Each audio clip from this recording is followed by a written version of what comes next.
สว่าคำในปอในตัวงาก็จะลอยยาลอย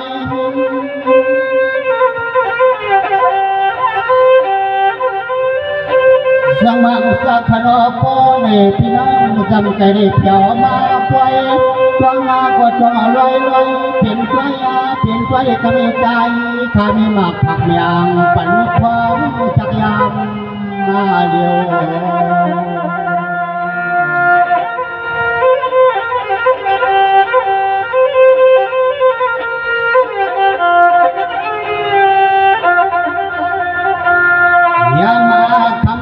ใจขยันที่วันที่เยมาเขาไปพี่ไปน้องพัดวันไม่เสียเดมาเลยหันพี่น้องจะไปเจ้าลังกระตังเสียงดังดูชื่อสวัยไก่พานา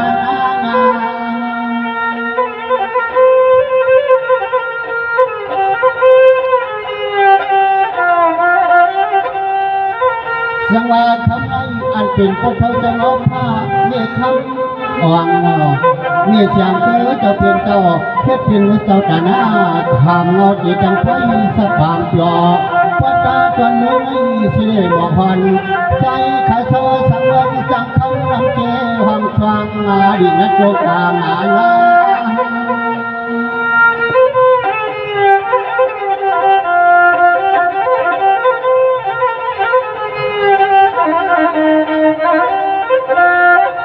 มาเมื่อใจ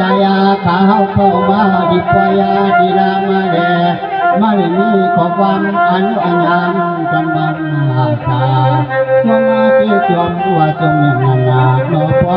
ปงเอาพระที่ห้องใจธรรมาที่รอเจ้าโอ้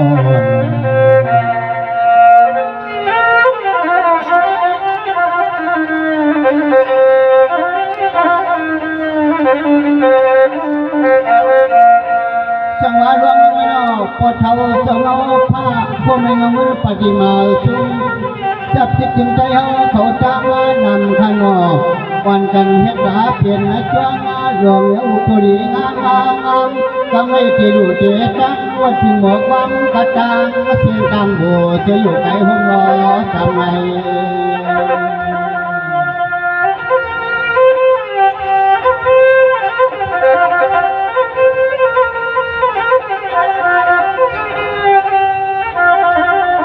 สังวาสุตโกยเป็นพุทธสัพพังธรรมะสัพพังสังฆาสัพพังขามจังขามสังขามน้อยดูเพียงจ้องลงมาแล้วเงินเอาพ่อนายาใจเย็นจับพี่เจ้าก็ชมที่ชมว่าชมรังเข้ามาเรียมาวัดยาวปอย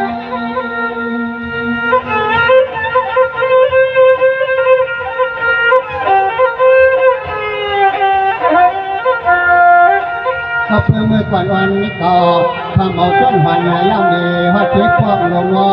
พอตาจนวันนี้หนอกองปริญญาสัจจังมีข่าวเอาเข้าหูข่าวมาควาย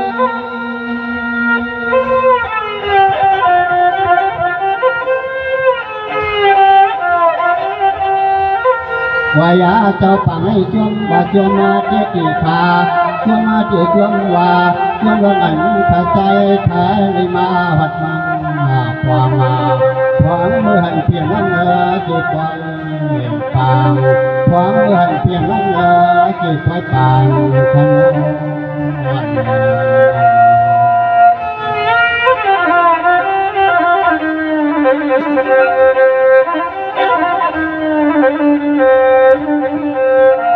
สวัสดิ์สองที่ข้างนอกปวดเท้าสมองจงอผ้าเด็กมีนางอ่อนหัวโจพี่น้องเขาในจ้องนองลำให้เป็นสิมาล้มเมื่อเย้าเชี่ยท้องเชี่ยชาจักรนาดูธรรมจังเมื่อปล่อยเจ้าปังให้สิเลยหมอกหันเฮาพัดดังเสียงดังมาหุ่นจอมมากันงอ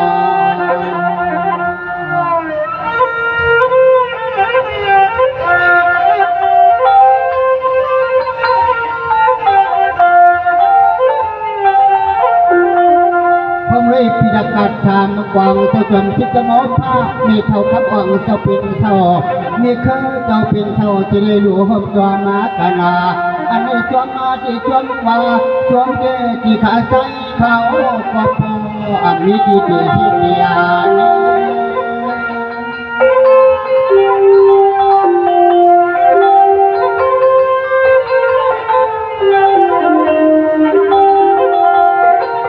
hôm nay cho lọp câu hằng lăng luôn mà giờ lúc lại cho hương nọ trái sáng mạnh hoặc lại cho hương để nắng vàเขาตั้งเจ้าตาหน้าดูหงความเสด็จเพชรเป็นเจ้าตาหน้าดูทับด้านเสด็จที่ไหนจังเลยมือพินมือหมดใจเขาค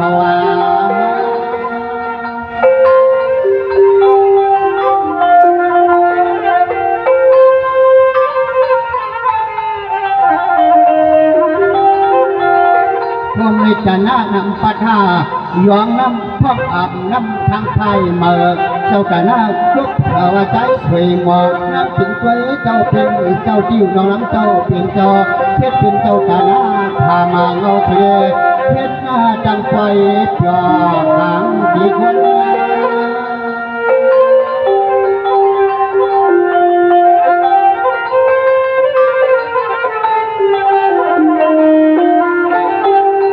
เรือเที่ยวงาเทนี่คือกาหงปลาสามีลูกเจ็ดลูกดีลูกกากวังยุกล้อล้างบุปผายาเจ้าจังจอตัวลองที่ยองทางจังเดี๋ยวบังนักยองเมื่อลูกกวางไอ้มวังมาตาพระเววันโยนาโยนาหาที่นี่ใช่ไหมนาจังนี่นาโยนาหาที่นี่ใช่ไหมจังนี่นาไทยก็เพียงแต่เดียว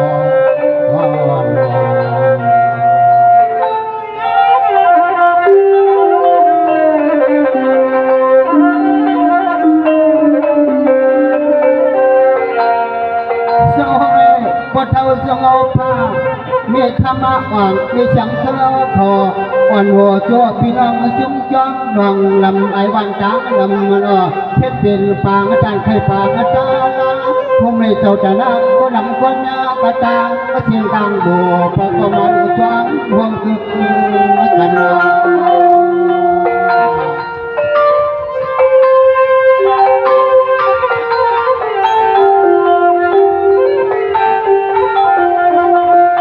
ใจเขาก็จงที่จงมาว่าจงปดเขาเจ้าเงาผ้าเสด็จคือคมฟ้าเจ้ากันหน้าทำเงาเจ้าเขาเจ้าเมืองเมื่อไรเขาเจ้าพวกลงเดียยังจังพามา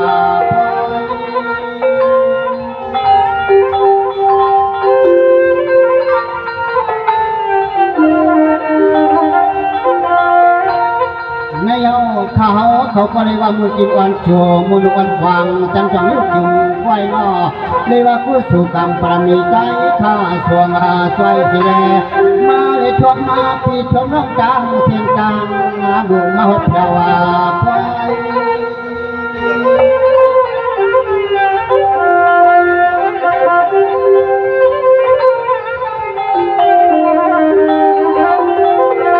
วายา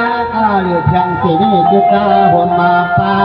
เลือดเพียงสีนี้จุดตาหัวมาปาเจ้าคุณน้องเมืองทุกพันจังที่เมืองในเสด็จวันที่วันน้องจุดจะขาดทานที่มัดจวงเอาเจ้าหลังนั้นเสด็จพบมาเจจำมาจังไฟปาน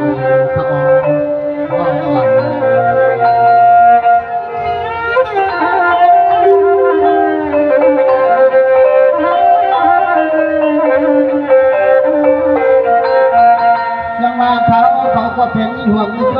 นจานวันพอหายจากไอ้เขาขอห้ามมี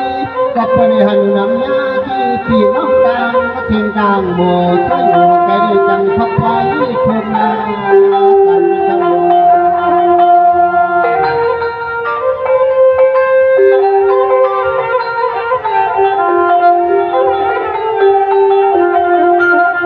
อันไหนจนมาเดี๋ยวจนมาว่าจงมาห่มผ้าพี่น้องอาญาจะมานั่งเดือดรถไม่กล้าหัวไม่เจ้าหัวหน้าไฟข้าจนห่มจะได้ไฟห่วงตาข้าจนห่มผ้าจะเชื่อหักไก่ไม้เป็นมีเหินหวานมีลูกทุกในกินอาลม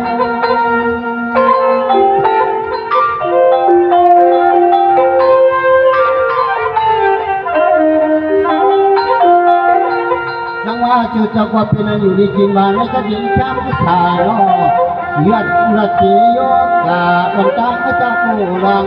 อำนาจนี้ดีกินเอดีทองเสด็จช้างหังเสือปล่อยก็ที่พวงมา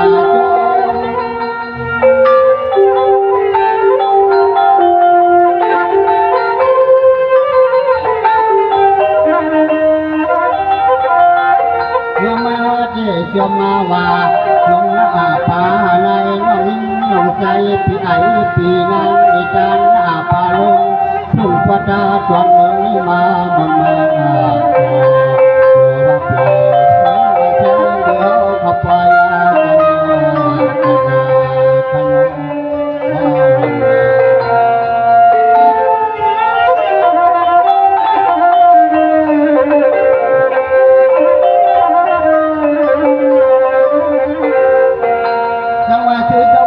เป็นอยู่ดีกินมาในกระเบียดชาเรือเสียในปีตามเลยเนี่ยสองในมาเพียวแล้วไปเลยลังเพราะนั้นเคยชมกันในหันหมอฟังเขาก็อยู่ทุกวันจ้างแล้วนี่ดินจนเมืองมาใหญ่งอ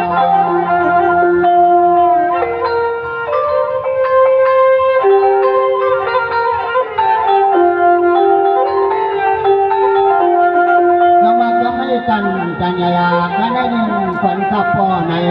เดเดขึ้นอยู่พวกชมวังฟังความข้าใจไปออกผู้มานายาว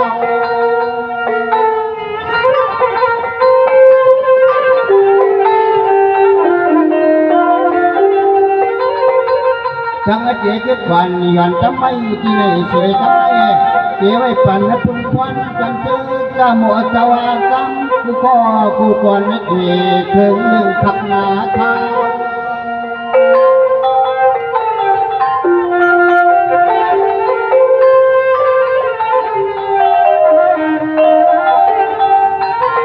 อันหนาจวนเฮาเจเด็กไม่เดือดพอสมองฟองความก็ตาหนาความเมื่อยยังค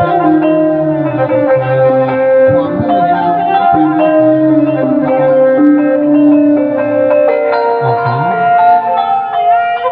งเขาก็ดังเสียงเจ้าแต่ละสิ่งอย่างนี้จะเลย